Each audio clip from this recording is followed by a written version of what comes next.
Bridget D'Souza.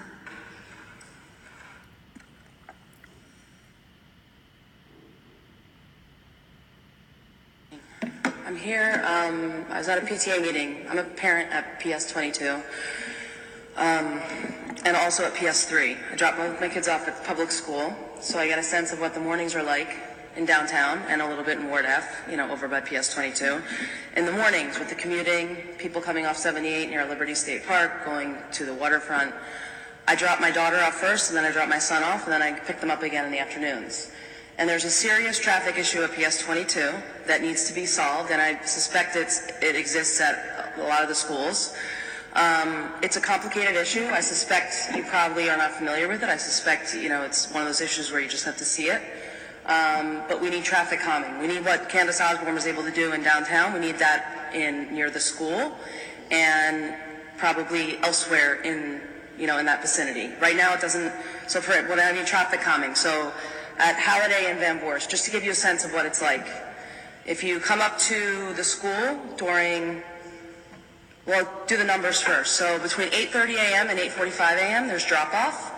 And at Halliday and I think it's Pine, no, not Pine, it's Halliday and Maple, which is right there near Lafayette Park, okay?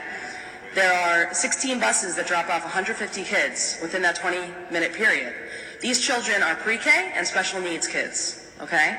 The pre-K factors into this overcrowding issue that's going on throughout downtown and also in the Journal Square area, because PS 22 has, I think it's 16 or 22, I could be wrong on the number, pre-K classrooms on the ground floor. So they're like the overflow school for Jersey City in terms of pre-K.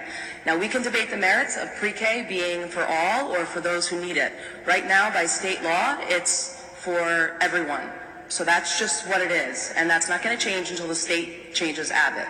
So we have to deal with, that's like a known constraint, it's not going to change. So, and we have market forces which are bringing people into downtown and encouraging them to stay at least through kindergarten to take advantage of free pre-K, okay? And then you have other people moving into other areas of the city, and you have other areas of the city that are growing, and so the whole city is growing, and with it the pre-K population is growing, and more parents are staying longer. So you have more people opting to stay in the public schools versus go to charters or versus go to private schools. So we have this population that is growing, and I'm seeing it as a parent in my particular instance at PS3, which, by the way, at Monmouth and York, there's also, you see commuters flying down the street. So basically, what I'm here specifically to ask for, because the school has reached out to the police department, I've reached out, Ms. Coleman, I've reached out to your office. I haven't received a response. I realize there's a lot going on. So I'm not complaining. I'm just saying that, we've gone through, there have been various avenues that have been pursued to address this problem. We need basically what teachers, the teachers that are out there, the administrators, and the parents, and there aren't that many parents actually, it's really just parents who drop off and pick up. We need either a street closure, ideally, and we need police officers, we need a beat cop there, because people are parking.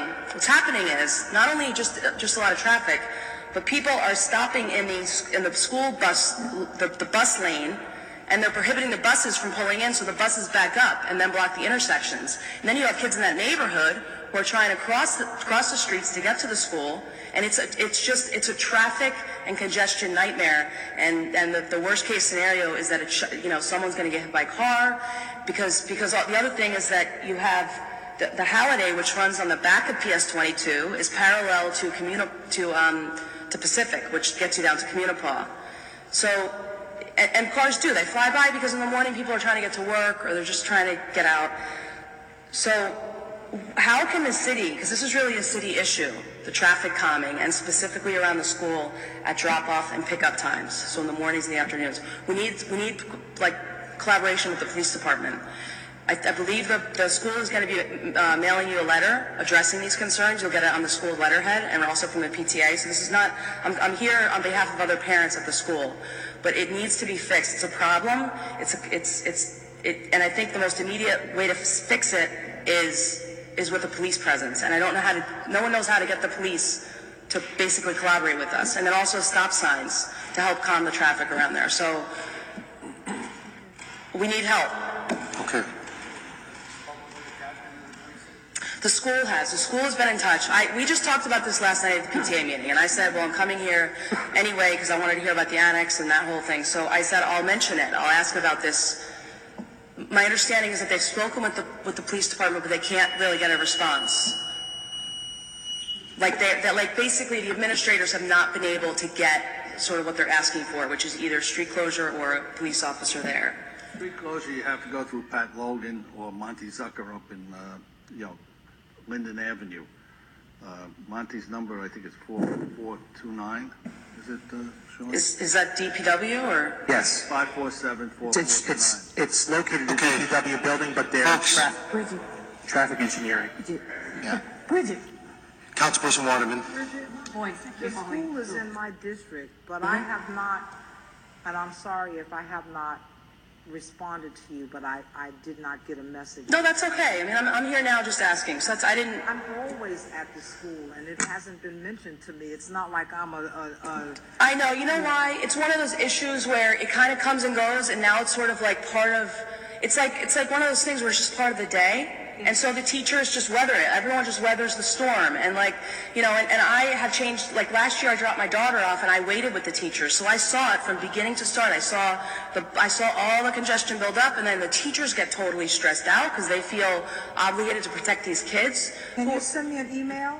Yeah, sure. An email is better than a phone call for me because I'm going to check that even at tonight when I finish here. I'm going to check emails. So if you send me an email, I can at least forward that to the proper people so that they can go look at the situation and see if they can do something about it. Yeah, and it's the type of thing where you need and I don't want to take up too much time, but there's variables involved. So you have the congestion as a standard issue, and then you have parents who will drop off their kids and stay there in the school zone, and one of the frustrations of the administrators and the teachers is that they have no jurisdiction of saying to the person, please move. The person doesn't have to move. You need a police officer to say, move your car so that the buses can pull in. Send me an email, okay? Okay. So Councilperson Waterman has also suggested she could talk to Pat Logan tomorrow.